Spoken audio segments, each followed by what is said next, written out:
কারো ক্যান্সার দেখে যদি এই দোয়াটা আপনি বিশ্বাসের সাথে পড়েন, জীবনে কোনোদিন ক্যান্সার রোগে আক্রান্ত হবেন না। অন্যের বিপদ যদি দেখেন, এটার জন্য একটা দোয়া আছে।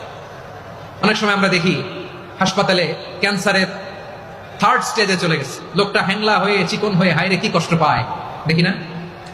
বিষ্ণু বলে একটা দোয়া যদি কেউ অন্যের কোনো বিপদ দেখে পড়ে, ওই বিপদ তার জীবনে কখনো আসবে না। শুনবেন? শোনার আগ্রহ আছে? অনেক সময় হয় যে আমরা মহাসড়ক দিয়ে যখন চড়ি, দুর্ঘটনায়, আইরে আল্লাহ, দুর্ঘটনায় মানুষের মাথা একদিকে, দেহ আরেকদিকে, ব্লিডিং, এরকম হয় না? আল্লাহ তুমি হেফাজত করো। বিশ্বনবী বলেন এই দুর্ঘটনা দেখে কেউ যদি এই দোয়াটা পড়ে, তার জীবনে সে কোনোদিন এরকম অ্যাক্সিডেন্টের সম্মুখীন হবে না। শুনবেন?